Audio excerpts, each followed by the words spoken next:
Welcome to the first episode of Whiskey and Words. So this is a podcast that devotes two passions, whiskey and book reading. So for our first episode, we are going to endeavour to review the Inferno by Dante. And for our subscribers, which is 0 at this point, but we do hope that number does rise. Hopefully to 1. Don't be too hopeful. Our next book will be Clockwork Orange on the 15th of August, 2020. As this is a podcast about whiskey and words, I'm going to pass you on to our other guests of this evening, Luke, who is going to introduce the whiskey. Hello, yeah. So tonight we are drinking a Penderyn, a lovely little Welsh whiskey, which is apparently got a light fruitiness but extraordinary strength. So Interesting. You just gauge that from the bottle description, or is that just from your looking knowledge? at the clarity of the I get that sometimes. the golden shine of the whiskey. That's what I saw it as garnered. well. But it also says it has a Madeira finish, which I've I- never heard of I actually before. don't. Yeah, I don't know what that is. What I think it is the oak barrels that they put the whiskey in to age it. Is probably wine or something like that. Yeah. Still not great on that, but It's definitely got a sweetness though. it's nice. Tasting it, it's You know, got I a very read a nice lot sweetness. of the when I bought this. I read a lot of the so just out of if people are curious, this is in the £20 to £30 bracket, so it's not too expensive. It's mid market. But when I read like a few of the reviews online about this, it got really slated by and people really came out of the woodwork to say that the people who like this have no idea about whiskey. Yeah. So maybe that I could definitely fall into that bracket, but yeah, so far so good. Should we read the finish and see if any of us can pick up on the notes there? Okay, yeah. Okay, Oh, everyone should we take should a we little have taste. a little taste and then see if you we... two take a little taste. Matthew and Elliot. Matthew, do you want to introduce yourself? My name is Matthew. I'm currently sipping whiskey, and my guess for the finish there is a sweet, aromatic cherry. That was extraordinarily generic, but okay. It's so difficult, isn't it? It is very difficult. It's very sweet, and it's a super I can- easy drinking. Definitely taste two of them, but obviously now that I've read Yeah. that's much easier. I taste a kind of a chocolatey... One of them I don't. A chocolatey taste out of it. It hasn't got Okay. a burnt taste at all. No? Do you normally get that with whiskey? You sometimes get a bit We of get a char peaty, taste. Yeah. peaty taste. PT, yeah, PT. So, okay, here's the finish. Tropical fruit, raisins, and vanilla. Ah, nice. Okay. Yeah, you getting that now? Okay, Slightly, yeah. on to the book. Okay, so, And the debauchery. yeah. What Please, none of that. what are You know where that people's- gets us. What were people's thoughts of the book? I actually thought it was quite mundane in terms of the story and how it progresses. He's going through obviously all these rings of hell, and the way he obviously codifies hell and identifies it has lived on, and it's become the kind of endearing image of what hell is like. And so for that he's very successful, but beyond that there's no real story behind it. Every time they get into trouble, Virgil steps in, Yeah. or an angel appears. There's never any problem solving or anything like Yeah, that. there's never really any conflict. There's never really any development at all. It's just him plodding through hell, and He's it purely an almost, observer. yeah, and it makes going through hell seem like actually quite an easy experience. Maybe we should backtrack before we get kicked off on this and give just a quick summary of what we found out of the book. I mean, it's quite odd because with the translation, you can when you, at least the version I had, it had the Italian on one side and the English on the other, and so you can, if you read the Italian, you can see there's obvious poetry with every other line. Oh, you can see rhymes. Yes. Yeah. So obviously, when you're reading in English, it kind of It seems lacks, convoluted. Yeah, it lacks the kind of poem stream or flow that you'd expect. But anyway, going back to just the simple summary of the book. Matthew, you actually had that very helpful diagram, Oh, yes. which I think is probably the easiest way. And funnily enough, so there's this diagram given which shows basically a pit with the various levels of hell on it. But this diagram has been done by so many artists. If you look online to see this diagram, there's so many artists that have reinterpreted this through the years, which just shows actually how much of an influence this book has had. But the diagram is very useful because the language is convoluted, and it is quite useful to go back to that diagram. The diagram depicts. So again, going back to the summary. The summary is basically Dante and Virgil coming from reality into the... How many different dimensions of hell are there? There's 9 rings, but then there's rings within Subdivisions. rings, depending on the severity of the sin. It's not as confusing as Inception. No. No, but as convoluted. So Dante endeavours to... And the premise of Dante is what... It's his lover, who is a real... So the book kind of merges the real poet Dante in real life and his, alter ego who's actually going into the... There seem to be two characters in it because they both comment, simultaneously on each other. But at least from what I could gather, the reason that he was sent back was because of his lover, Beatrice, who, spoke to Virgil, and Virgil is his... I don't know what you'd call him. His guide, his spirit guide through these alternative dimensions of hell. And Beatrice is the one who sends him. And the reason maybe I couldn't really gather, but it seems that she wanted to impart her knowledge, or... No, so I think this fits in. We've obviously read Inferno, and it's just only 1/3 of the Divine Comedy. And what I understand is Beatrice is in heaven and is Dante's love of his life, his self-fictionalized love of his life, but there's also the argument that it represented someone who he was very infatuated with in real life, and so it's a bit of a testament to the arduous he'd go through to be with her in his real existence. And the whole of Divine Comedy is... So he has to go through hell, climb through the middle of the earth, come up the other side to a mountain that's purgatory, and then make it to heaven to try and... I mean, that's another thing that needs stating, is the Inferno is just 1/3 of his 3-part... But it's the most famous one. Yeah, it's the most, definitely, at least... Well, that goes with any book. No one actually wants to hear about the good things in life. They want to hear about when things are tough. Yeah. Ish. I would think that's the opposite. I think people love to hear good... I mean, rom-coms. Well, like morality. You look at your standard, and everyone lived happily ever after. That's a standard morality tale, and that always ends with a happy ending, which is kind of what this book does, because it kicks off in hell, and then works its way up to heaven. So, and I feel there's so much more subject matter to work with hell.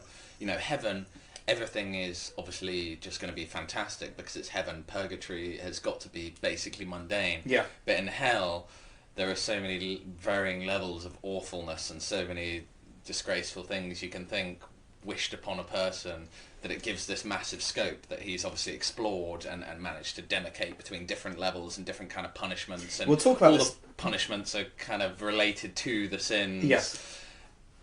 So hell, I think, just has so much more subject matter for him to write a more interesting story than... I've not read the one about heaven, Paradiso, but how much can he write about apart from everything's fantastic and everybody's having a great time? Well, if he wrote anything bad, he'd probably be burnt at the stake, so... Yeah. I think the book was quite dangerous for its time, him writing it. I think he could have got himself in a lot of trouble. I really disagree with that. Because if you look at the people... If you actually go through your map and you see the worst layers of hell... Like, for example, I think the worst layer of hell is, sin against your benefactor. Yeah. Not sin against your own family, but it's your benefactor. And if you've got to imagine in the time that he's in, it's patronage. So he is basically saying, look... Oh, he's enforcing the system. Yeah, he's saying, well, I would never sin against my benefactor because I know how important it is that people who, support you are kept in power, and that's the most evil sin. Yeah. But I do agree with Matt, actually, that it was quite dangerous because as you read the book, there's a lot of characters he brings up. Lots of people who, for his time, were still living because he'd obviously just been kicked out of Florence. There was a lot of politicisation around Italy at the time. He was in semi-exile. and he puts a lot of living people who he can see. He's a very bitter, petty individual, Dante, actually, Yeah. when you read it. But this is why And he puts a lot of living people in there, and so that's quite dangerous. Where he's saying these people of power and influence, I'm saying they would be in one of the worst rungs. But this of is hell. why I think you've got to look at who actually paid for, this book. It'd be the people I'm not who sure were. anyone paid for the book, though. I don't know if that was. I reckon because to be in that time, you've got to have a lot of support of political allies. So Yeah. there'd have been But a bunch You of. know, it's not writing a book that's important, because back then printing didn't exist. It's who actually copies that again and again and again. That's where the money comes in. But who Yeah. paid him? I don't actually know that much about. But he the was guy. already quite famous before that. He was a big character in Florence. Had a lot which of is money behind obviously, him Yeah, from the aristocracy. ludicrously wealthy at the time during the city-states. And so when he got exiled, I think he was quite comfortable. And this book was always his, his little petty vengeance against the kind of Powers that systems be, yeah. and the powers that he felt were unfair, and that creating the climate they did, and then just bringing everyone else into it who he adored and didn't adore. And I think this works very well into. So we all, for everyone. All of you people listening to the podcast around the world, as you are. Hey, mum and dad. One of the first question, we all posited questions to each other to discuss during this podcast, and the first one that Elliot mentioned was, who is Virgil? What does he represent? What is the meaning of Virgil? And I think this. So wait, so actually we've touched on Virgil is he's The guide. the guide who takes Yes. Dante through each individual layer and dimension of hell. Yeah. And barely ever leaves his side. Yeah. No, and it is the one who assists him throughout the entire thing. There's very few points where Virgil doesn't get Dante through some kind of challenge. There's very few occasions where he's not able Yeah, to... he both advises and supports Dante. Yeah, he through each- compliments him a lot. Yeah. Well, this is it, and this is what we were linking into in terms of Dante used this book to condemn a lot of people he didn't like, and then just pour adoration on people he admired, like Virgil. So Virgil was obviously a Roman poet. Dante loved ancient Rome. I really don't know much about Virgil, the guide. What did he actually do in history? He was an ancient Roman poet who wrote... Okay, so before Christianity.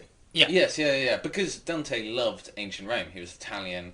Ancient Rome was the adoration, the like pinnacle of all of human existence to him. Of Italy. Which is why throughout the entire story he seems like he's on the precipice of getting down on his knees and offering Virgil a gobble. I mean, he doesn't ever address him normally. He has to start every conversation by going, "You are the greatest and most handsome and most beautiful and wonderful poet I've ever met." And what's quite amazing, what's quite odd about the poem itself is that it seems to conflate both Christian, Old Testament prophets and individuals. I mean, Thick with Greek mythology. But he's always condemning Greek mythology. All the heroes of Greek mythology Yeah. have a place in hell. All of the heroes he finds in that initial virtuous pagan section. Yeah. You know, all the poets that he admires are there. Yeah. Everyone after that, you get But so they're many not in Greek... such a bad place. What No, amazed it's- me was he meets Saladin in the first level of hell.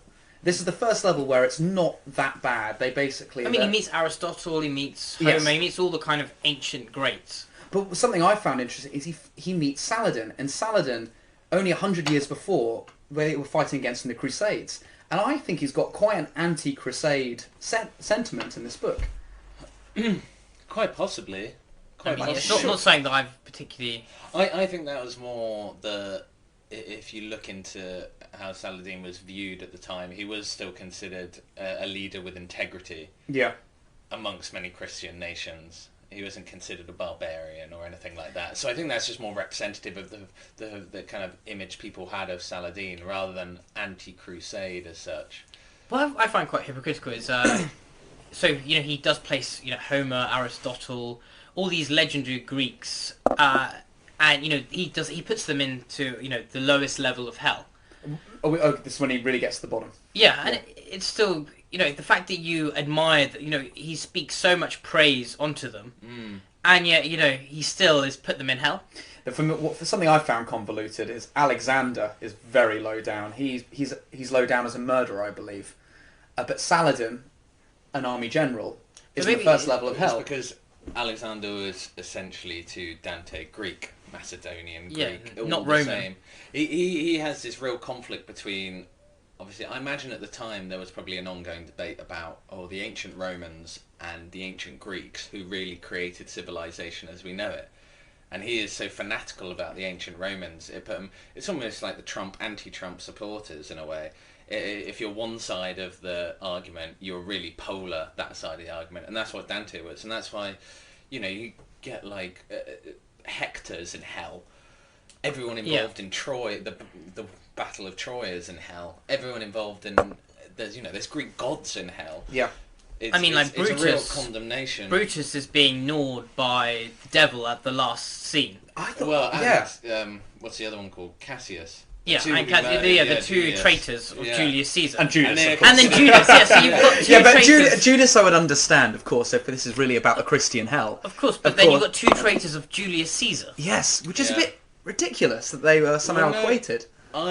This links into a question I asked about regarding the relationship between church and state, because obviously in the Italian city-states this is a very important question and a part of life there. You had these incredibly powerful political machines in the city-states that also were intertwined with enormous church power. Yeah, well, also. we should just set the time of this. So we're talking when Dante released it, I think it was 1319. So, Yeah. we really are talking Middle Ages. So, this is when, as Luke was saying... 100 years after the Third Crusade. Yeah. Approximately. So, No, that's the Fourth Crusade. 1204 was the Fourth Crusade. Okay. Yeah. Oh, so it's even longer. Constantinople. Okay, Yeah. even longer than that. But when was the sacking of Constantinople? 1204. Oh, so this is 100 years after that, 100 okay. years after that, yeah. Which obviously the Venetians were very heavily involved in. But this is my, this is one of the defining things. You can see it running through the book, the kind of idea of church and state and political power and religious power. Yeah. But then I thought it was quite interesting where at the end you have the three-headed Lucifer gnawing on who are meant to be the ultimate traitors of all time. You have Judas, who betrayed what Dante clearly considers the pinnacle of Christianity. Yeah. Christianity, and then also what are their names? Brutus and Cassius. Cassius being gnawed for betraying, in Dante's mind, the pinnacle of Society. society and civilization and political power, Julius Caesar. But the fact they are all at the same level, to me, represents that Dante considered the sin equal. The sin against religion by Judas was as equal to the sin that Cassius and Brutus committed against society and government and state. I think that And so he almost he almost wants to make a point about them being equal. it's the in a harmonious way. balance. And I think because this- if you are a political figure in this particular era, the church and state were so Intertwined. symbiotic, intertwined, and the power fairly similar. He talks about the popes in the same way as he talks about kings throughout the whole thing. And when you see the fact that these two are powerful. So the point I was trying to get was, again, you've got to think about who is he writing for, and he's very much writing, I think, in order to set himself out as he's going into exile. He's going to need people Connections, connections going forward. He can't, if he stays in exile, then I think there's definitely a political motive from his own self. I mean, Dante, the poet, is the best poet. He's better than Virgil. There's a lot of the type of comments within it, comparing himself to Plato and Aristotle, as if Aristotle and Plato are eager to talk to him because he's so good. And I think it's very much it's an advertisement of how good he is, as much as it is an advertisement of the power it be and the religious setting up at It's the almost time. one big marketing scheme, isn't Yeah. it? To place everyone in some sort of hierarchy, to say these are where the famous individuals of past and present fall, So and I am there. Yeah, One I'm of- also a great. As the only living man who has walked through hell. Yeah. one of the reasons why I think this is such a good marketing scheme is, as far as I know, he's one of the first people that says within the Christian religion is, okay, there is a hell, but if you do something very bad, you have a worse hell experience than someone who's done something slightly bad, which actually, for most of us, is something which is, well, something that makes us feel better, because a lot of us might realise we've done some sin in our life. If we were Christians, which we would go to hell, but we like the idea we're not going to go to hell to the same level as someone who slits throats. And I think that helps people. But he also undermines himself on that point, because he just puts people who he doesn't like, who haven't even committed that bad a sin, in a really low level of hell. There's no... And you know, this is what I think where Dante actually creates quite a bad picture of God in the entire thing, because so much of it is based on his own pettiness and his own gripes. Kind of insecurity about people. I also wonder how realistic his depiction of hell and the different layers is actually... from the sounds of it, it's quite a realistic... This is probably what every single person in the 14th century would view as the standard layers of hell. Because where is he basing this from? Do you think it's pure imagination, or...? Well, yeah, this is the question. How much of this was already kind of preordained or predetermined? Yeah. And how much did he create? Did people just think it was all fire and brimstone and he added the complexity to it? Because, I mean, that's a very dangerous thing to rewrite hell. That is, yeah. For me, the first 5 circles are quite similar to Greek mythology. You know, you're going across the river, you're going towards Hades' underworld layer. But then when he gets to the 8th circle, which is what they split up into the rotten pockets, where you've got the demons whipping people, and... That's more the traditional view of hell, That's the more traditional view of hell that we have now. So when I originally wrote my questions, because admittedly I read most of the book today, when I originally wrote my... Yeah, sorry guys. When I originally wrote my questions, And by thought... read he meant skim. Yeah. Skip 3-minute video on YouTube. Thank God for YouTube. But I thought it was very, very Greek to begin with. You know, and so many Greek monsters he puts in it to begin with. Yeah, you've got the Minotaur, you've got... But he's condemning all those, all those characters of Greek mythology to hell. Yeah. And he wants to clearly represent that they all are evil at their core, that they're all sinister. So I've got one sort of crazy thought about maybe why he didn't get in so much trouble for this. Is in the fact he made it a lot like... Because he was using Greek mythology the whole way all the time. Maybe... he was doing it like it was a non-serious storybook, and so people could not take it seriously, and then in later years it did become a serious conception of what hell was. It was just so far-fetched because it was so heavily conceptualized around Greek mythology that he sort of got away with writing I just don't think you get away with anything in the 14th century. You know, anything you write that, say, if he blasphemed the Pope, the current Pope, do you think... I mean, they went to crusades... they rounded up armies against anyone who would say, this isn't the land that we ordained. I just think the logic behind... Was this story publicised during his lifetime? Absolutely no idea. No, I think it was, because I think it was published in 1319. I think he dies in 1320 or 30. So Okay. I think it was, yeah. Okay. But again, yeah, that's a guess. We don't have the Google machine, sadly, so we do, but not for every question. I think you're trying to overcomplicate it and create a much more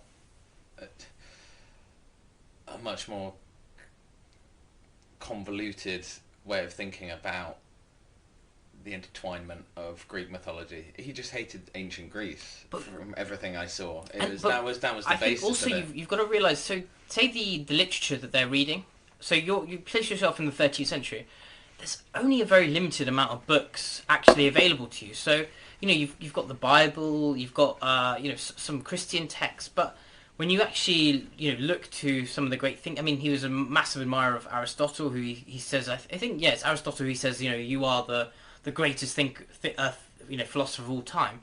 So for him to say that, these books, ancient Greek, Roman, all of these characters and people are very much alive to the day because they're still so relevant.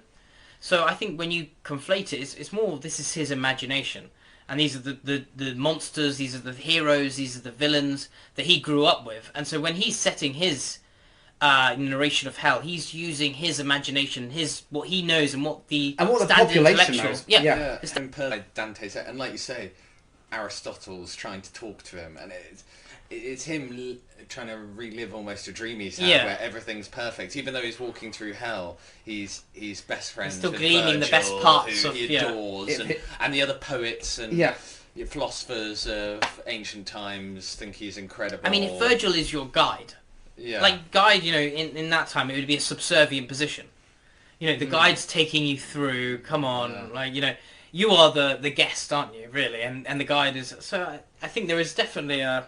I definitely think felt we I lost out on this book by the fact I don't know Greek mythology that much. So all the time I was having to Wikipedia this character, that character. But I'm sure when this, 100, 200, 300 years after this book came out, everyone knew that anyone knew all these Greek stories, so it was so much more relevant. Oh yeah, they were enormously prevalent then. Well, Even they were the almost, the popular literature of the time. Still Maybe was it Greek mythology. could be a marketing. Again, go back to the marketing point. But he is trying to say, I am the intellect of all intellects. So in order to market yourself as the intellect of all intellects, you're gonna have to use every single type of book reference. This tragedy, this person. I've read this, I've read that. It's Oh, you're showing off. it's a real a showing of flamboyant text. I feel like we should try and go through some of the questions we prepared and Yeah, absolutely. give a bit more structure, Okay, so what give have a we? bit more opportunity for Matthew's dyslexia to come through. No, I've been sounding too intellectual up to now. Okay, haven't we'll I? go through. And there's Luke- not been one quite interesting fact. So for our listeners, Matthew is infamous for releasing quite interesting facts, Which no one else finds interesting. which would induce a coma even in a baby. Yeah, these guys are heretics. They're definitely going into Dante's Inferno. Yeah, heaven. Which It's only Circle 5, if I remember correctly. you studied the circles very Yeah. closely. Matthew made I have lots a of tattoo, notes. believe it or not. He made lots of notes around the circles, which included a little cute drawing of the devil at the bottom. We'll add it to the podcast pictures Just so we because actually remembered where the devil was. people will find it helpful. So I think one of the questions we've already touched on. How does Dante's description of hell compare and contrast with popular conceptions of hell? Yeah, but then the issue is his description of hell has become the defining But characterization I wouldn't of say hell. because you go to contemporary depictions of hell, and I don't think anyone thinks of hell as it may be fire and brimstone, but that just seems everyone goes to the same place. I would never say that there's layers of hell, at least in mine. It's more like you have everyone in the same place and they're all getting burned, and it's not a very pleasant place. The Methodist Church doesn't even talk about hell. Oh really? There's just heaven, Pansies. and they don't really talk about the people that don't go to heaven. But there's never any talk about hell. Really? at all. So the people Oh. who don't go to heaven are And I immortal. don't know what it was Yeah. like for other That's what I'm churches. saying. I think the Catholic Church does talk about hell, Oh, obviously they Yeah. do. Yeah. but I don't know how openly they talk about it. I don't know. I haven't been Yeah, to I church know. often enough. I mean, Wrong crowd. yeah. So when he's writing this book, what sort of percentages do you think he's thinking will go into hell of the general population with the sins that he's listed? Because some of these I sins... reckon a lot Oh because God, yeah. Even what the first one is, people who give into lust, yeah. which is just a natural human and, flaw. and unbaptized, so babies who haven't been baptized will go to hell. Yeah, Is but that- aren't they part of that first level that's not quite hell? It's Yeah, they're yeah, in yeah. that It's forest. kind of the okay level of hell. But Which I mean, it kind of seems like purgatory, but then he goes to purgatory. but you later also in look the how Final classist the rings are. Like theft is one, but if you're rich, there's probably not much to steal. Yeah. And there's so many here that are actually based on if you were a nobleman, you would avoid because Yes. so for example, money lending I think is one of them, or fraudster, Usury, or whatever it's called. rabble rouser. These Yeah. are all Oh. that's the mob. Which rabble rouser have you ever heard of? Usury he puts very far down in the Rings of Hell, and he gives a really interesting reason for it. And he basically tries to capture all bankers Yeah. in Usury, and they're down on the 7th, 8th ring.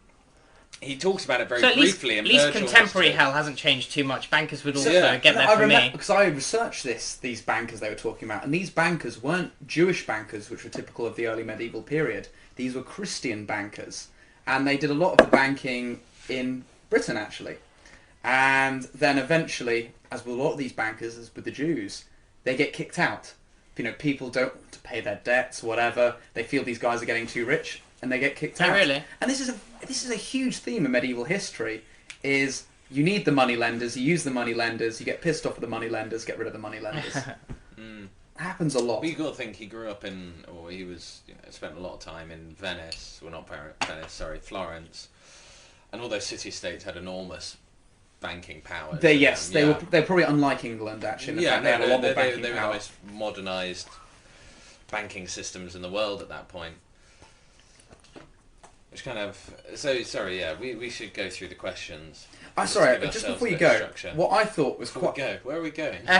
You were talking about thieves earlier on, and for thieves, they get turned to people, and they're in a sea of serpents, a land with all these serpents coming around. And when they get bitten by a serpent, they become a serpent. Yeah. And then once you're a serpent, the only way you become a human again is biting a human. And so I thought that was quite clever as a way of punishing people in the same way thieves have to always steal. You steal your humanity. Yeah. And then you go into an animal state, and then... So he's saying you're going to have to be thieves for forever on, but you will be punished for this, and you'll see the sin that you caused. I thought it was quite appropriate.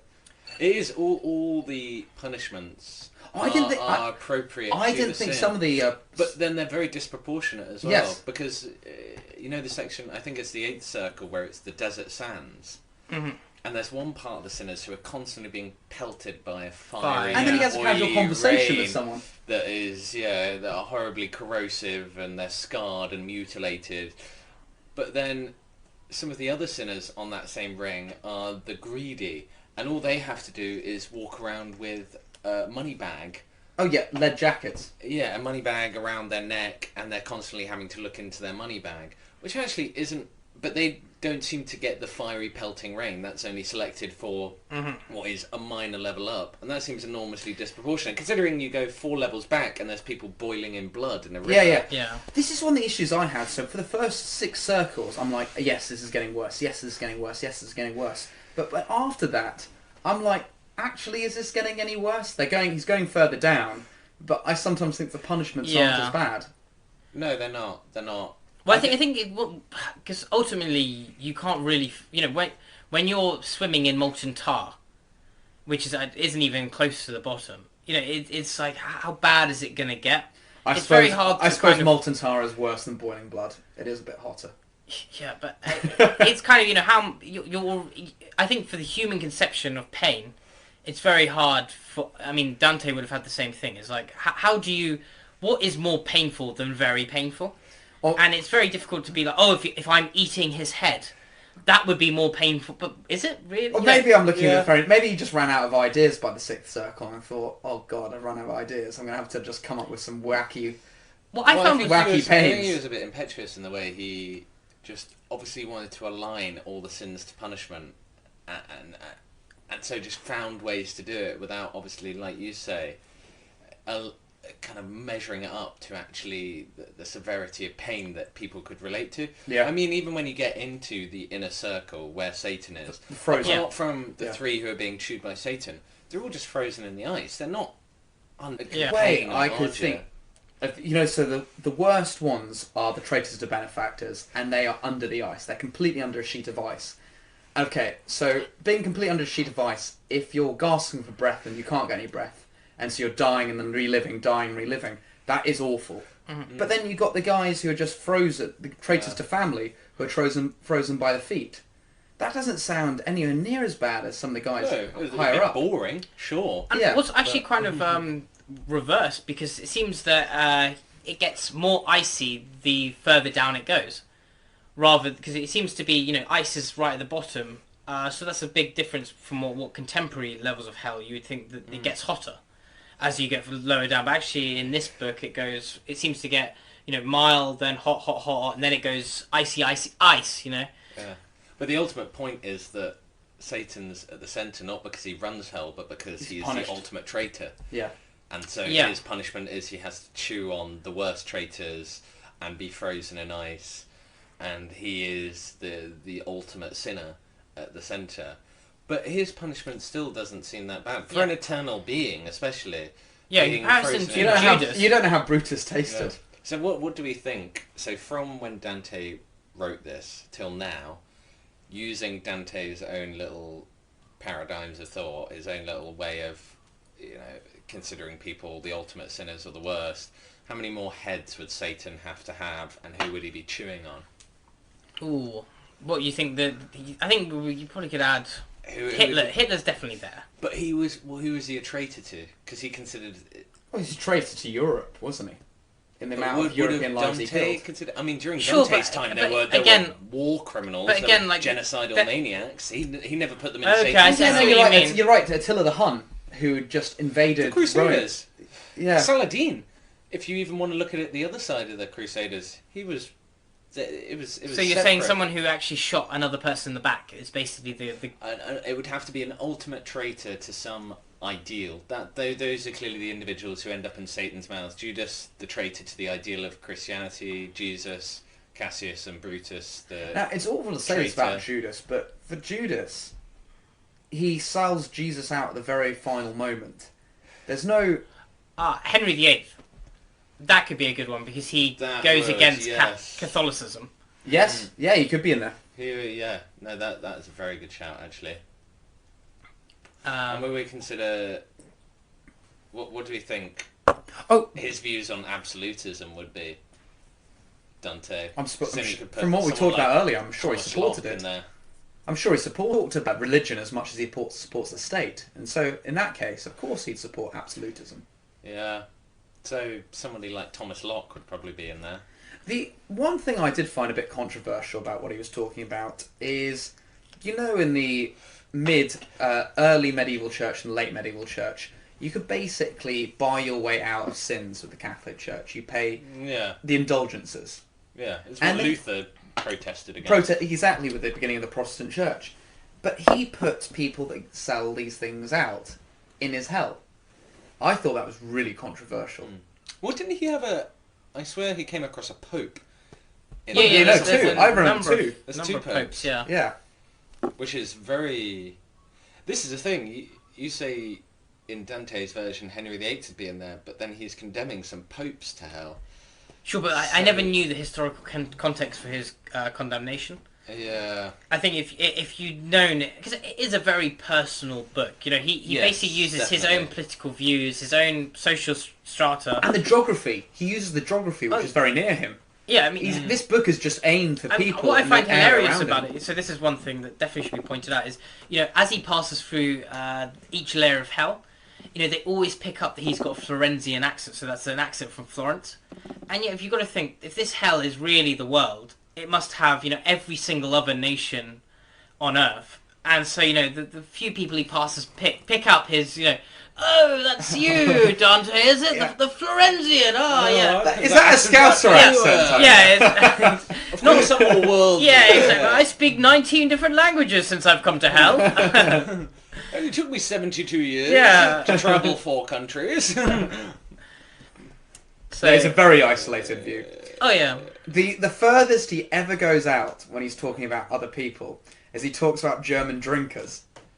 I remember in one. So in the actual last, the last page, I think, of the book, they reference the continent that is Western Europe, and so like the reason why, well, at least from the handy notes, so the reason why they think Western Europe is the only part. So this time they didn't know about the New World.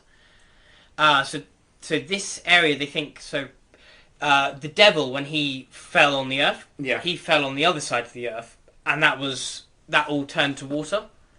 And so the side that he didn't fall on is the continent of Eurasia. I didn't understand that properly from the book. Did you get that? No, it's just a footnote in Okay. my book, yeah. Yeah. Which, I mean, that's kind of mad to think how much is... there's so much of the history and the science. I mean, one great footnote of it is they thought beavers used to catch fish by putting their tails in the river.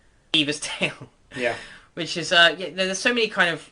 it's just the kind of intriguing ideas of middle century. So the very last chapter of the book, when he has finally scaled Satan and he's getting out of hell, and then he sees the Starry Night, but he's gone for the very way to the bottom, and then somehow he climbs through a little tunnel and he sees the Starry Night.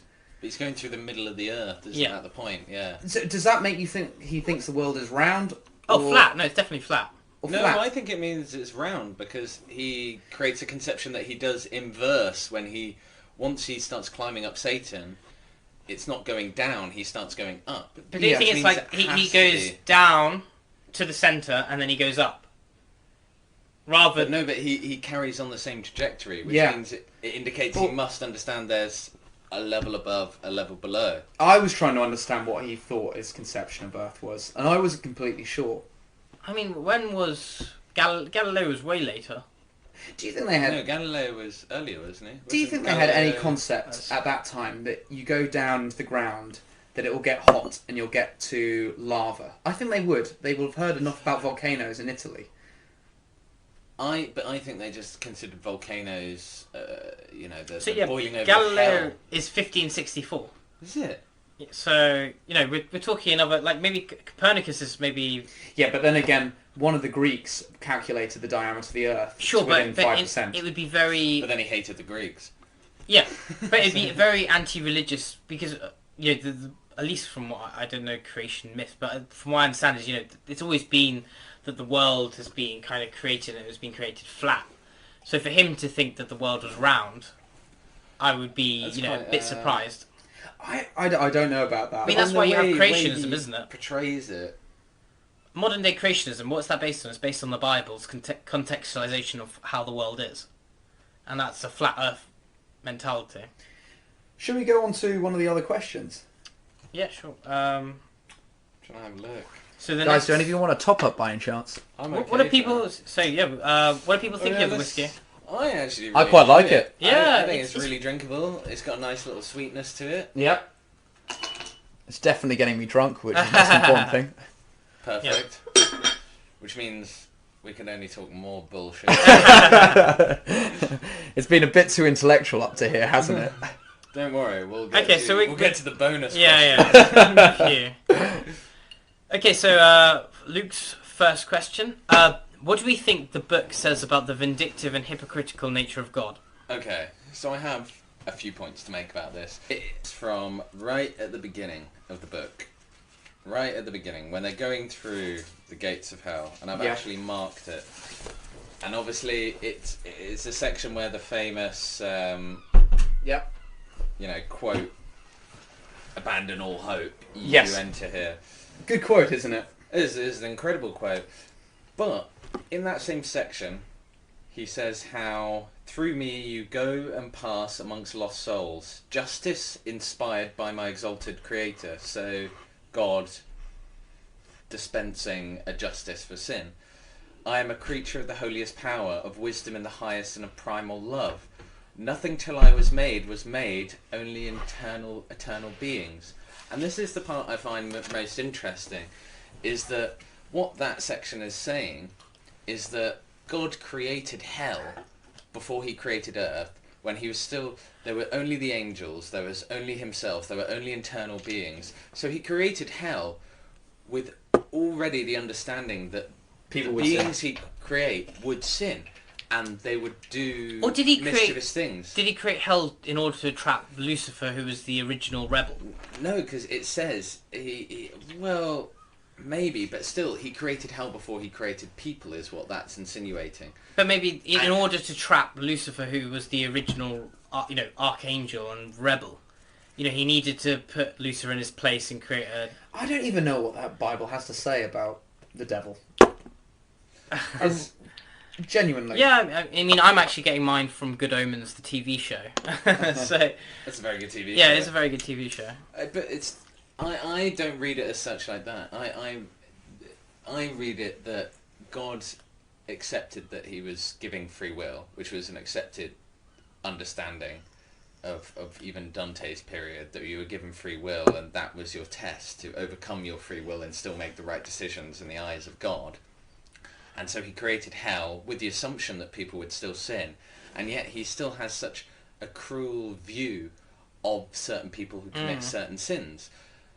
And he's almost... Are we talking about Dante having a cruel view? Or... No. Dante's depiction of God. His depiction of God and what he says about God in that. And you can say all No, sorts. I'm quite the opposite. I think when Dante goes through the first 5 circles, he's going, oh, fair enough, God, he's a sinner, let's carry on. He's not giving them sympathy. Matthias, I think you're missing the point. So, God has created man with the ability to sin. Yes. And he's also created hell under the complete assumption that it will need to be filled with sinners. And yet he so cruelly punishes them by grade. My point, if he created man and he assumed sin, but he was still... And it says in there, a primal love. Is a love that I need to convey, a love I need to imbue in you by punishing you for your sin. But it wouldn't have to be in such a graded, hierarchical, cruel manner. Where and Virgil talks to Dante a lot in it about the different sins anger God in different ways. Yes. He gets angry about different sins, and therefore, like the Usury, he makes a point about how God doesn't mind people who read into science, and he talks about physics and such, because it's all derived from nature, and as long as there are steps from what God created and what he inspired, God doesn't mind the sin that derives from that. But almost banking and usury and charging extortionate rates for loans and that kind of system, there is no connection between what God created and that. There is nothing that links it, and therefore it is something which he is particularly angry about. And yet he fully expected humanity to do that, and he fully expected the requirement to create gradual levels of hell and gradual levels of sin, and before any other being apart from an eternal being existed, create a place for them. Yeah, no, it's like you're predicting what humans are going to do, and then thousands of years before they actually do it. Like, but then also getting angry. Yeah. So it's like being like, okay, we know this is going to happen, and we're going to set it into motion, and I already know that you guys are already going to sin. That's why I've bloody set up this massive jail for you guys, you bloody sinners, you naughty bastards, and I'm still going to be angry about it. So like, no, chill out, you know what's going to happen. It paints God as a parent. You know, the older you get, and you realise your parents are just kind of hypocritical bastards, because they'll try and put all these rules on you. And actually, it's convoluted. But that's actually what the brilliance of it, I suppose, is the fact that Dante depicts God as divine, and yet he's as human as it comes. No, explain that more. So he depicts, throughout the book, he says, God is the ultimate creator, God is all-knowing, blah, blah, blah. But then God is angry, God is spiteful, God, instead of you being logical about these things and thinking, well, I've created these beings to do X, Y, and Z, and they've done X, Y, Z, I shouldn't be angry about it. I shouldn't use my venom and, for the thing that I created out of love, and the way it's, devolved in the future, to then still be angry about it. No, I look at it a lot more like law. Law's always changing. But he's made the law, because he can already see the future. He doesn't create something and then not know how it's going to evolve in 10,000 years' time. It's a good point. You're right. Assume those layers that existed 5,000 years into the past when humanity started to become civilized. But what I'm trying to say is, like laws, they change. Something that was a sin 100 years ago might not be a sin now, or something that was not a sin 100 years ago. Divine law about that, it's almost, and you get this from the beginning pre-ring of hell, where you realise God is very narcissistic in the fact he has an entire ring of virtuous pagans who don't go through any torment as such, but they're in a purgatory of lost hope, and it talks about how a few have been drawn up to heaven. But apart from that few, they've all led virtuous lives. They've all been morally right, but they're still not allowed into heaven. Their only distinction isn't the morality, it's their adoration of God. And so he paints them in a very negative light there, because it's not just... And the rest of the rings of hell are then suddenly portrayed as morality, and God saying, oh, no, it's about the morality of it. But actually, even with the morality, unless you love me, you're still not getting into heaven. And so it paints God as a bit of a narcissist. It paints him as someone who needs the affection, needs the love. It doesn't matter. And these people who are in that pre-ring of hell, it talks about, they were born before Christianity. There was no way of them loving God. There was no way of them. But they still, even through their virtue, even if they lived what would be considered, God's moral code, which the rest of hell is based upon, still cannot get into heaven. And that's hypocritical. Do you think Dante believed the thing that he wrote? when it comes to these. Because how can you adore? I just don't understand how you can adore someone's writing and think that they, you are as a human able to find somebody who you really respect and who you adulate. Yeah. Do you really think that they don't have a place in God's? Are you that kind of petty that you think, well, you weren't a Christian or you weren't a Jew at the time, you don't deserve it? Or do you think he's just writing it because he has to write in that certain way? He has to depict the same church values, otherwise he himself will be called a pagan. Yes. I think that's the dichotomy. The fact that he even creates I think he genuinely believed it. The way he sometimes looks down at people in this, his journey, he looks down at people for what we say seems quite petty. I think he's completely in on it. I think Eliot's raised a good point, though, where Dante's actually trying to bring together a lot of disparate views. The adoration of God, but then the adoration for the poets, and then his own political views. And they are actually very contradictory, the points he's trying to amalgamate into this idea of hell. The respected Greeks, whatever. Yeah. Well, not the respect. He hates the Greeks. I think he respects them a little bit more. But he loves Aristotle. No, he's put all of the Greeks in hell. He but he loves Aristotle. He gives he a does, special yeah. canton about how great a mind you are, which is quite a big thing to say that a Greek has got. But he still has Virgil as the spirit guide, the Roman poet, Roman. But I mean, they would be very patriotic to Rome. He loved Rome, yeah. And also you've got to see how how Rome as the empire at the time, all the buildings would have probably had Roman foundations. It's kind of I don't know. I'm trying to think of. There's no modern equivalent of buildings that existed 400 years ago. What's interesting about London, for example, you can see the different periods of time that have been built up in the city. So you've got the Edwardian, or you've got Or then you can go to London Wall. Normans, you've got all of the different depictions of this was the city, Victorian age. For them, it'd been even more so. Oh yeah, it'd been. Can you imagine Rome, Imperial Rome, and then seeing it in their age wouldn't have been able to match the buildings that Imperial Rome was able to build. It's a crazy thing to believe in. That with for example, Nero, he destroyed the city and rebuilt it.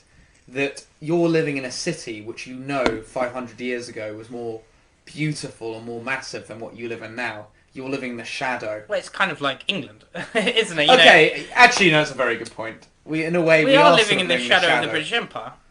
But we are living the shadow. But then look, so. Okay, we're not going to get onto a Brexit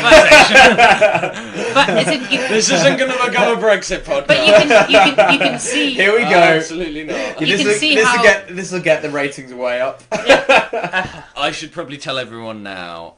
Eliot is in fact not Eliot. He's just Boris Johnson putting on a voice. No, nothing like that. Sorry. Okay, so we'll go to this question comes from Matthew. Oh dear. Is this God can really... I read good? Oh, sorry. Is this good? Is this good really about next question. Okay. Is this book really about Christian hell, or just a story about the Greek underworld updated for the early medieval period? I think we answered this earlier on. Yeah. I think we've touched on that. Go for the next one. Okay. Okay. So one of the questions. That I raised. What roles do female figures play in Dante's Inferno? And I think the obvious point in this that there is Beatrice, who is his divine lover, who he absolutely idolizes. Lack of comment on her, for me. Absolute lack of comment. Oh, there's very little context about Beatrice. Yeah. It's very individual. Again, this is why he's a bit of a, he seems to love his own perception of the world. I think that is the divine interpretation. The fact that he can bring in the one person he loved, and then put, Virgil, who's one of the great poets, has come because Beatrice, his lover, because Dante is this great guy, so his lover would obviously be there chatting to Virgil. But he's trying to get to Beatrice whilst trying to slip his hands in Virgil's pants the whole time. Yeah. I mean, is he that loyal? Does he care about Beatrice that much? But he really doesn't mention her that much throughout the... No, but it is his premise for why Virgil... And also we should note, the reason why Virgil actually is introduced is because Dante in the opening scene is... I don't know if it's confronted with wolves or some type of being in reality, at least from what the depiction is. For me, with that first chapter, I was so confused. The language was so new to me. I really didn't know what was going on. I read that a few times, and I realised what was happening is he was trying to ascend to heaven without going through hell. And there's the wolf and there's 3 beasts that come down to confront him. Yeah. And he gets turned away, and then he meets Virgil. And so I realised, I think that was him trying to immediately ascend to heaven, and them turning him away and basically saying you have to take the long path. Oh really? He went to hell. That was my understanding of it. See, about to be killed, and Beatrice spoke to Virgil saying, we can, can you save him? And then Virgil comes in and saves him from death's door. This is the issue. He writes in such a frivolous way. It leaves a lot of room for misapprehension. Yeah. There's so one of my much big interpretation. Problems here, I'm going to give it the dyslexic point of view. The way he writes his poetry. I think it's Matthew pretty. thought he read Yeah. Train Spotting. That's how dyslexic he is. I just thought he was taking a lot of heroin. So there's Hugh McGregor. There's right? Yeah. No, so what a lot of the time he does in his poetry is he says, like something. And then he goes for a paragraph, like something. And then he goes back to the original story. And it's actually very difficult to follow because he's always describing something and he says it's like something else. And he describes it so fully. I think. And then he goes back to the original topic. Well, I think the thing that is really lost when we read it in English is the fact that It's poetry. It's poetry. Every word rhymes. And it's it's a set type of I don't know what pentameter it is, but it's a set rhyming structure. Each canton, so it's pretty much exactly the same length.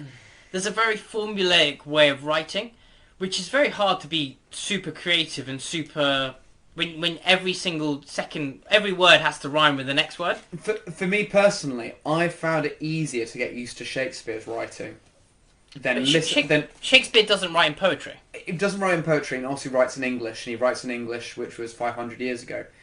But I found it easier to read that than to read this, which is a translation of Italian There's definitely poem. a lot of liberty taken with the translation as Yeah. well. I I don't know if you came across this in your version, but at one point he slips or something happens and the next verse goes, ouch.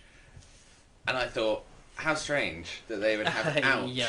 in 13th century Italian. Yeah. And so I looked, it's one of the few times I looked over to the Italian side of the reading. Was it ouchie? And no, there was just there was an entire sentence. Ouch! Yeah. So the English version Was it went, laugh? ouch, exclamation mark. The Italian version was just an entire sentence written out and then go on to the next sentence. So it clearly never said ouch. The translator had just taken liberty. And I think he did that a lot. There's a lot of words in there. Yeah. I think that he you actually see tries which to make it actually- easier to read. Oh yeah. Yeah. By the way, Elliot, who translated your version for me and Luke? It was Robin Kirkpatrick. Do you know what it was for yourself? Mine was Anthony Esselin. Oh, so you probably read a slightly different book to me. And Probably Luke. completely different. The sounds of it, yeah. Well, this is the thing. The famous intro of and all is basically what it says. Mine's got a very much more milder form of that. I'll find it. It's nowhere near as cool, basically. I mean, it's actually quite lame. So instead of that, this translator has said, surrender as you enter every hope you have. Yeah, I mean, it's not that bad. It's not as... No, it's not as powerful. Yeah, it's not as punchy, is it? But again, which translator came up with that? Yeah, that probably and how wasn't what accurate is Dante the meant anyway. So translation, yeah. Well, that's it with every translation. They I mean, just wanna more that's also capture the great feel. thing about the King James Bible is It's Shakespeare writing it, some of it. Oh well, allegedly we don't. That's not Oh, is it not known? No, Is it not it's- confirmed? definitely not confirmed. Yeah. But The fact it's still one of the most spoken Bibles in the land even read. now. It's spoken. That's spoken, yeah, I suppose. I mean, Most churches still use the King James's Bible. What do you call it? When you're making your worship to God. Prayer. Prayer. Yeah. Wow. There we go. I slipped up. It's taken It's a this good long. job we're talking about a book with heavy religious connotations. And one of our members cannot remember the word for The prayer. Lord's Prayer. The Lord's Prayer was the word I was looking for. Yeah. That's 2 words, but okay. On the front of my book, they've actually given Satan a bit of a six-pack, which I quite like. But do you hear in the book they do call him fair? Yeah. So he was like, so Dante says, you know, the guy's good looking, but if I'm here, so I'm a bit nervous.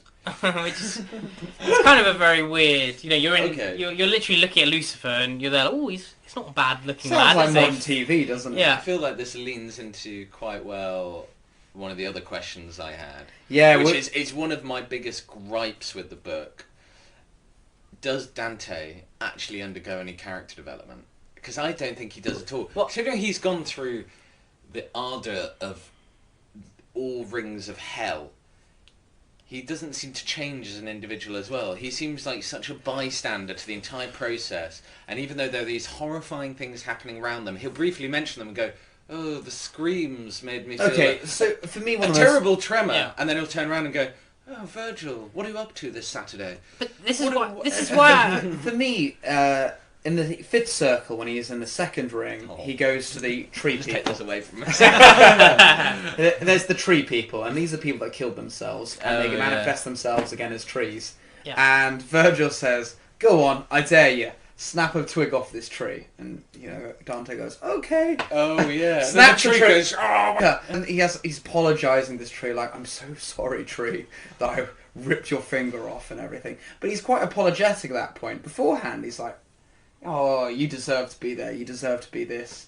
But then again, after that, he goes back to that previous behaviour, from what I see. See, I feel Dante is like, he is the old-fashioned original influencer. Because really, you know, he goes through all these layers of hell, and he's there like, oh, this is so terrible. Oh. No, but he doesn't do that. He doesn't say this is so terrible. He does. He does say it's so terrible, Yeah. but without actually taking any meaning on it. Yeah, exactly. Yeah. He doesn't ever. He's there like, oh, that's awful, man. And he's there like, next ring. You know. Yeah, he's a real armchair Yeah. protester. He's like, oh, is it right that these people should be condemned so cruelly? And Virgil basically goes, Yeah. whatever, man. And he's That there like, seems oh, fair. cool. That seems okay. Let's get an Instagram, yeah. And then, you know, you've also got him bigging himself up with all these greats around him, being there like, oh, I can hear your lovely Florence accent. Could you just spare me a couple minutes of your time, dear sir? And, you know, it's real throughout the whole thing. I mean, even the fact that he gets led to hell to see Satan.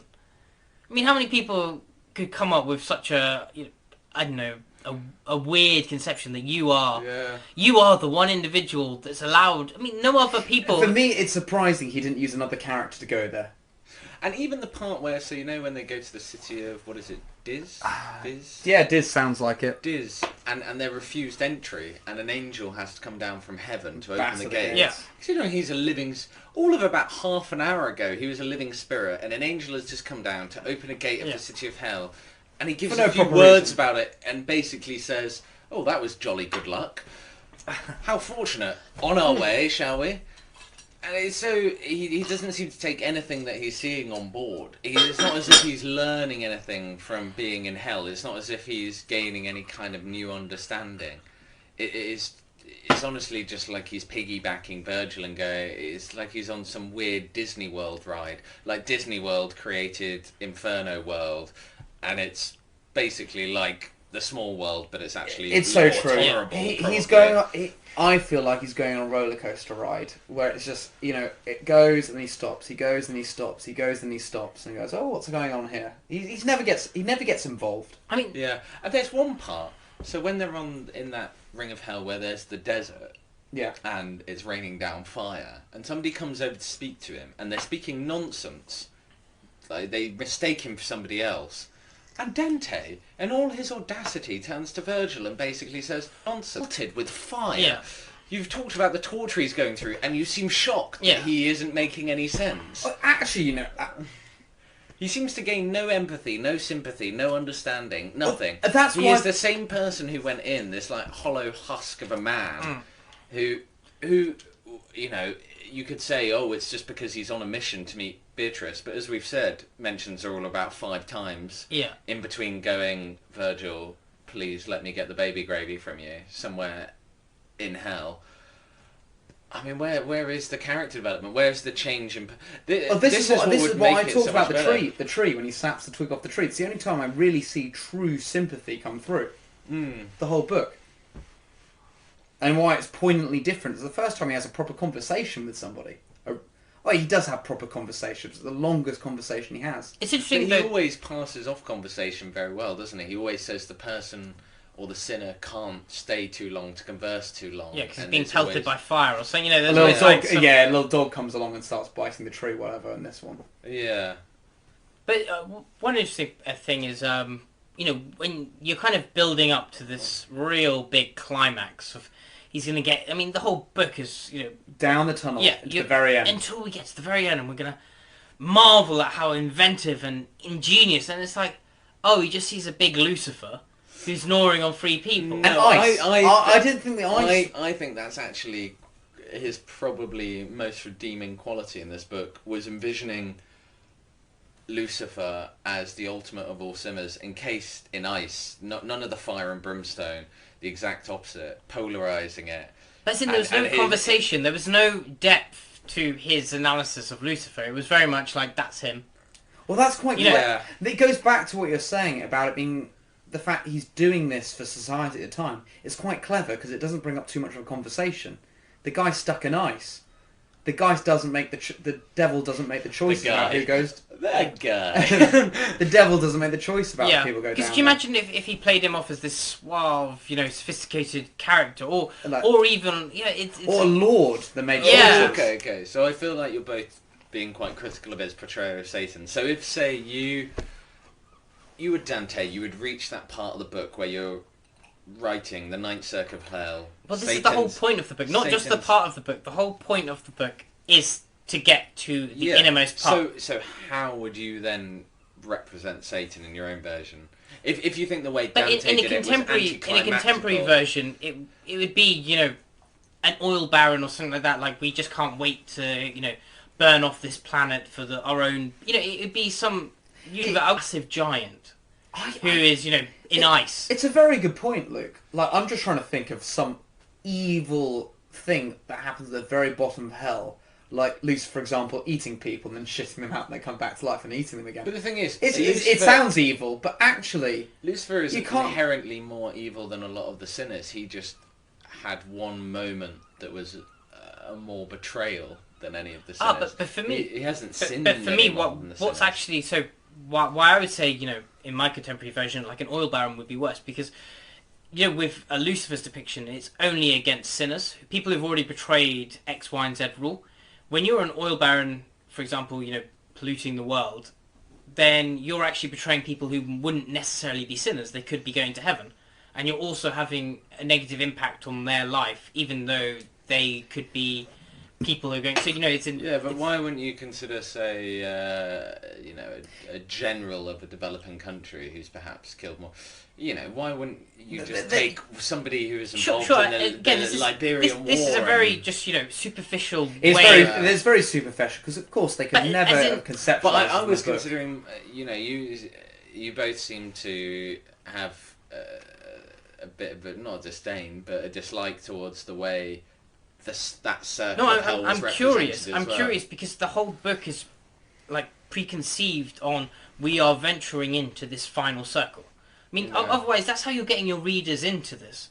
It's like, oh, well, we're going through section to section. Next one's going to be worse. Next one's going to be worse. And then you get to the worst one. It doesn't actually seem that bad. This is So for me, you replace the ninth circle with the eighth circle. So the eighth circle is our very traditional view. The fifth circle. You've got to specify what these circles are. Okay, otherwise, people are just going to not really understand. Okay, I'm just going to go through all the circles right now and what they represent. Okay, sure. For the users. So the users. I mean, what is this? Is this users. The USB can go into this? All you users, yes. Heroin, crack, come on, methamphetamine. Anyone who uses, you are a user. To be honest, you know, Matthew's about to place you in a circle of hell. We're not going to have many listeners. We can't alienate them. Okay, so the first circle is the pagans and unbaptized, which we talked about Saladin being there before, and a lot of these Greeks. And then we go to the lustful. The lustful are stuck in this storm where they can never, they're always thrown around, they can never stay in one place. Smashed against the rocks. And then we go to the gluttonous, who had too much in life, and they're just slavering around in mud. And then we go for the... Okay, so the misers, which are in the fourth circle, which you consider they put into the slavery, and the fifth circle, which they always put was always fighting. I'm just going to go on a bit, because then they go through the various violence. But after the violence, after the desert with the burning ash, the burning fire coming from the skies, which definitely seems like the worst punishment of all to me. That seems like the most dark. I don't for know. me, it's not. No, it's not the darkest. They're in desert. Anyway, carry on. Finish it. But then they get to this area which you consider a very stereotypical hell. We got the demons whipping people and every so on and so forth. And then they get to the frozen hell afterwards. So for me, why not after the desert of burning ash and the fire going down, you have the frozen hell, and at the very bottom you have the whipping and all that. I actually think he's got a very good idea of what's going on. Not a good idea, but he's got it quite logical and what's getting worse and worse and worse. And then by the end half of the book, it's all over the place. But why do you think this book has survived 800 years? I think because just it created such an elaboration of hell, and was so creative probably for its time. I mean, somebody talking about boiling rivers of blood going into gardens and high-rising cities. I mean, it's a fantasy novel almost, and it reaches these heights of creativity which you don't. But you find can imagine, anywhere it's else. kind of. Not to be crude, but it's like a modern day porno, isn't it? Not just in the fact that you'd have had someone reading it indulgent to the senses. 14th century, and they'd have had tingles on their spine, thinking, "Oh yeah, Jesus, what's the next page?" You know, when they talk about the first movie that was ever shown, and it was just a train coming into the station, and people screamed and ran out. You can imagine the depiction, and I think what people who haven't read the book really, some of the vivid imagery that's brought up. It's very, very graphic. I mean, we're going to go on to this later, but it's in, some of the depictions of people eating brains, or, their scar or cancers, or, it is truly, from, I think, maybe in our 20 flat vivid type of depictions of monsters, or, people bitten or shot or whatever, it actually isn't that awe-inspiring, but from a 14th century mind, this probably would be very, very different. I think it was incredibly graphic. For guys, what was the most graphic and left an impression on you as something that was maybe a little bit disturbing of all the levels of hell? What do you think was most shocking? I think it was the section. I seem to keep on going back to this. It's going to the burning sky, isn't it? The burning sky, but because he talks about their mutilated, scarred bodies, but I just picture it, and because I've been in deserts before, they're my least favourite place to be. They're atrocious, dry, suffocating places, and the thought of a constant fiery rain. It was something that was almost aligned to my own personal nightmares. Like that would be my own personal nightmare. And so for me, that struck the biggest chord. I mean, that's I mean, the thing is, boiling tar and boiling blood is so extreme. I honestly can't even imagine that pain. But when you place it in a desert and you understand, you can feel desert heat. Sure, but you can imagine and burning ash coming down. But you can imagine relevant, But for them, in this medieval age, for them. The amount of tortures that were up for grabs and day-to-day reality, all of these, what he's really done is, placed every single thing that you could possibly imagine that you should be scared of, and put it, into a 300-page poem. Okay, so we'll start again with the next question. Wasn't this our midway point? Yeah, this is our midway point. Let's do and that's the midway. Ladies and gentlemen, we had a little interlude, which I'm sorry we didn't let people know about. But we're going to get straight into the bonus questions. So I think the bonus questions is, I don't know, it's a bit of fun. It kind of moves away from the more serious questions. Yeah, us actually analysing the literature, which unfortunately we're not very good at. And to to more the sub-questions which I think we're probably better at. Anyway, before I keep boring us. The nonsensical questions. Exactly. So, bonus question 1. How do you think Dante would have felt about the 2008 financial crisis?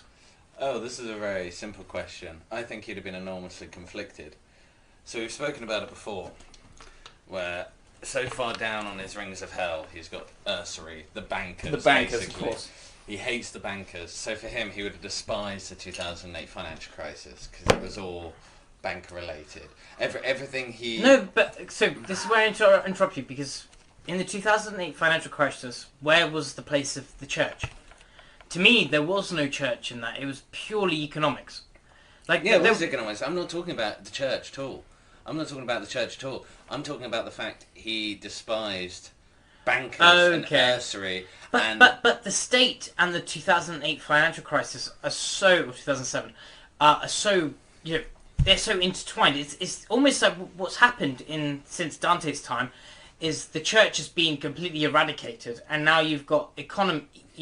Well, we've become secular, haven't we? Yeah. Well, no, we've got the two now. We've got politics and economics combined, or even politics separate. and, No, even more like separate entities in a way.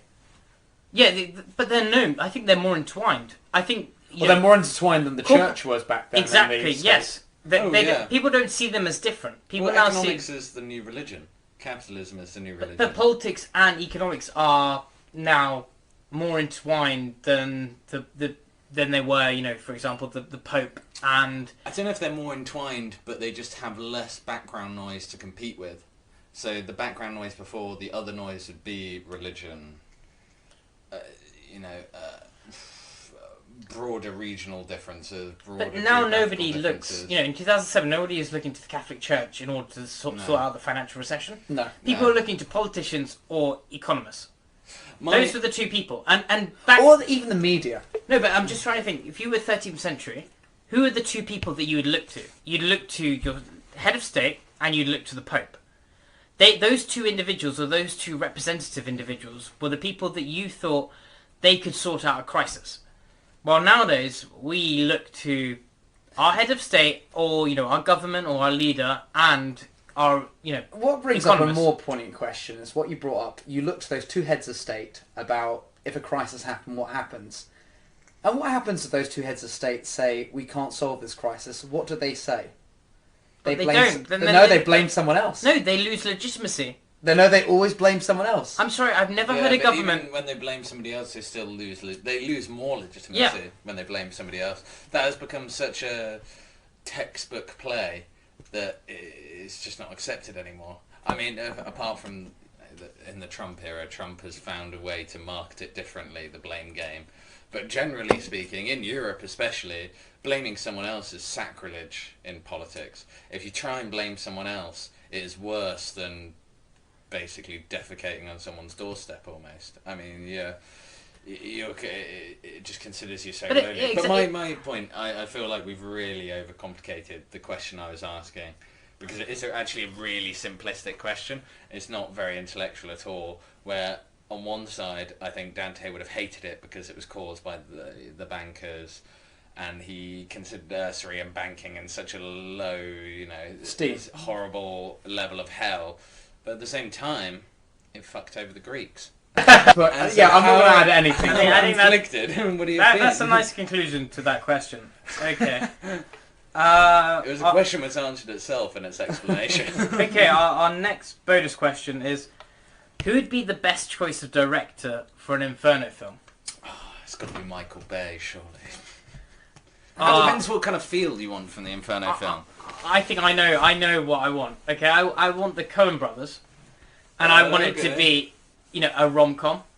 A rom-com? Yeah, and I want Virgil and Dante to be two gays who, go through this layer. Oh my god! Yeah, but I want Virgil to be The Rock, and I want Dante to be Will Ferrell.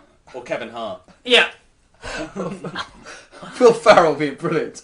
Oh my god. Oh my god, like the elf. Yeah. And then you've got The Rock, giving them the people's elbow and stuff like that. And, basically his protector. I think it would be a You're fantastic. basically like the new Jumanji. Yeah.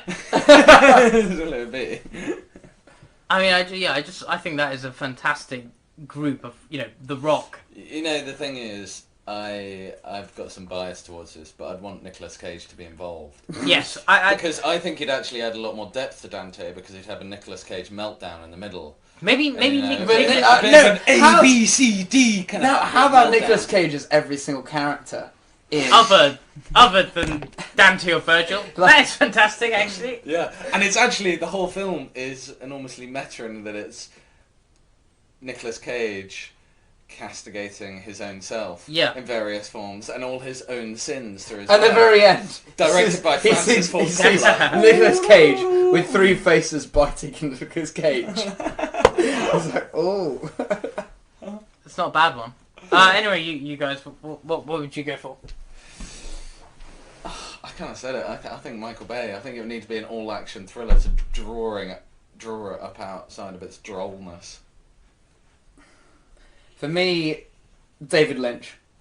David Lynch, he creates some pretty... He would make fucked it up- bizarre though. He'd make it about like 1960s Hollywood. No, but it is some way. it's so bizarre, and sometimes it's so convoluted sometimes, that if he actually just kept the script, he could create this really interesting voyage going through with these...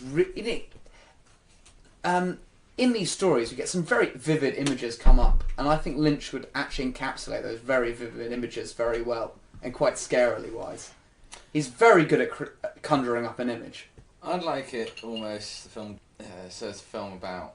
Get Out of Hell. No, it's not Get Out of Hell. I don't even know how to describe it.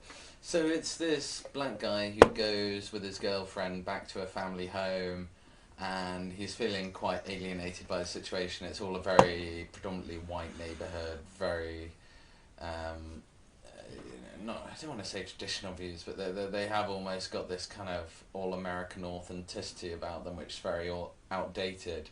But then he meets these other black individuals, and they all seem really strange. They don't interact the same way. And basically, he realises it's a fucked up film. It transpires that the whole family and the whole community are taking black people and putting old people's souls into them so they can be young black people, and he's just another, chicken for the feed, basically. And I'd like it like that. Where Dante doesn't even realise that Virgil has basically kidnapped him until right at the end. Oh, this is such... That's clever. Okay, I so still think Elliot's idea is probably the best, though. so the last The Rock. one, The Rock. I mean, Will The Rock, Ferrell. he's already going to sell 1 million. I'm going to watch that film. Okay, so Matthew's one is bonus question is. To be fair, we've already answered this. Does the book deserve the acclaim it's had over 800 years? Which I think for all of us, well, at least for me, probably no. But I think that's... I'm with that. Probably I'd also no. say no. I can understand why it was people loved it, because actually, as what I said earlier, it meant if you're going to hell, if you've done a very bad crime, you're going to worse level hell of someone who hasn't done such a bad crime. And for a lot of people who know they might be going to hell, that's quite important. And that's why they would love to read it, because there was no other text saying that. But otherwise, apart from that, actually as a text that's good to read, it's not that incredible. Well, this is what I was talking about earlier. There's no character development. Considering that Dante's going through hell, it seems to be very ineffectual on him. It seems to be very ineffectual, the story. He's just passing by, and he's a vehicle just to describe Dante's own version of hell and try and place people in it. Even in Greek stories, there's always a bit of adventure behind it. They sort of outwit a god or something along the way. Or they learn something. Or yeah. they learn something. This has none of that. Yeah. Okay, for the last bonus question, who would Dante be if you had to put them in the 21st? I know this one. I know this one. You're 100%. going to say a T word, aren't you? No, 100% not. Mine Who is would Dante Kanye be? West. 100% Yeah. Kanye. That is not a bad shout at all. At all. It's hard. It's hard. I mean... No, I know who it would be. Louis Theroux. Because Louis Theroux, he No. always goes through documenting, just talking No, to that's people. just rubbish. Louis Theroux No. is genius. Who's- Because he is so neutral that he allows people who are neo-Nazis to actually give their general impression. And rather than... If I went to a neo-Nazi and I was there like, I just think you're disgusting. Well, they're just going to get on the defensive. Well, he's there like, oh, it's really interesting that you have these You're type of right, you're values. right. He comes across as so awkward and vulnerable. Yeah. That there's people don't feel threatened by him or attacked by him at all, and so he's able to ask The such questions more that everyone direct wants to hear, yeah. questions, because they do come across like just questions he almost doesn't even understand, rather than he's trying to. You're make right, a point and of Dante never it. gives that chance. Dante's too opinionated straight away. Yeah, I think it would be who's the guy who is the editor of Private Eye. Oh, Ian Hislop. Yeah, Ian Hislop. Ian Hislop. Because he Yeah, just yeah. wants to bitch about everybody. He Yeah. hates himself. He hates his own life. He's this little ugly hobbit who has Ian- never Ian- had any affection. I- also I- a bitcher. Ian, I always loved you on Have I Got News For You. So, you know... That, you know, But he would be... he's the yeah, type of guy who would write he's- Inferno he's- and just put everyone he hates what- in the Inferno. isn't that called The Private Eye? Yeah, No, essentially. The Private Eye, come on, guys. The Private Eye has illustrations. Yeah, so does Dante. My book came with illustrations. It would be Ian Hislop for me. He is... Okay, Yeah, well, fair enough. have I got any news for you? No.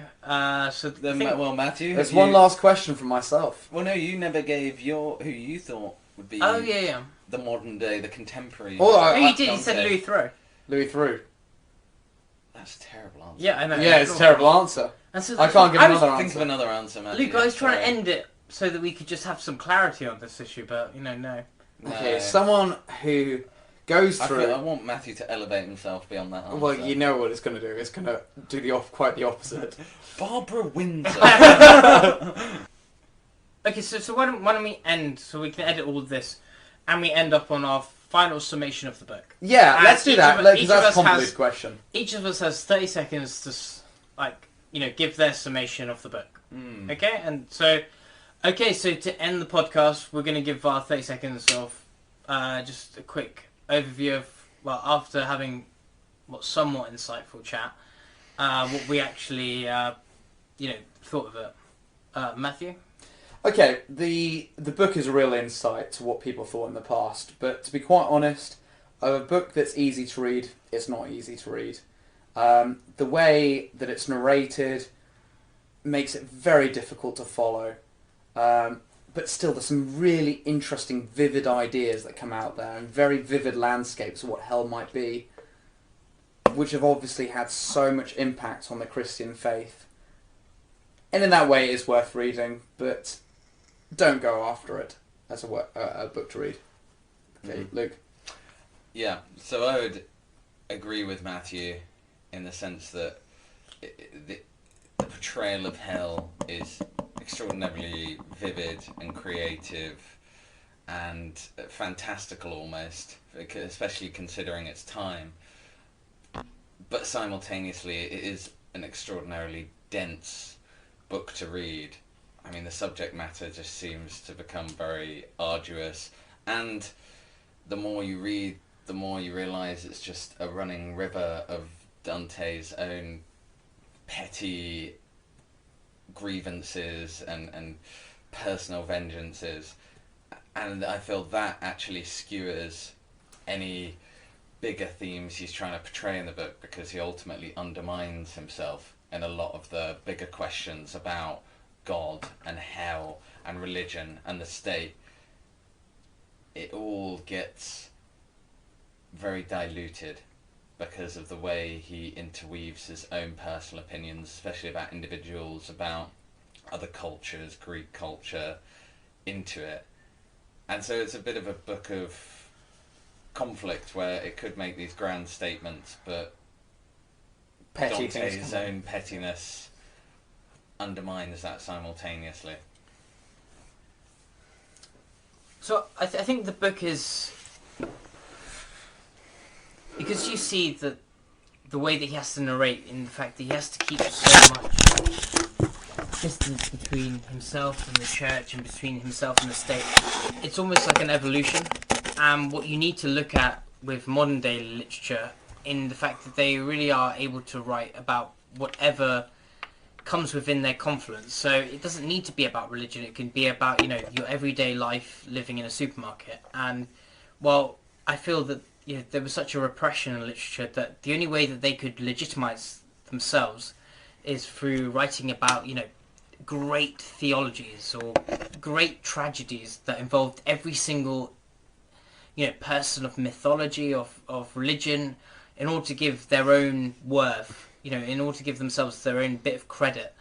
And so I think it's kind of what Dante does is he really allows his imagination to go off on one, because the characters he writes about, the mythologies he includes, they're all you couldn't really put them into a linear narrative, and so in that sense it's really interesting. But for the modern day reader, it's difficult because all these ideas and all these plugs have already been done in so many other different books that it isn't the same impact that it would have had as a 14th century reader. But saying that, I still think it's a book I'm very glad I read, but I wouldn't read again.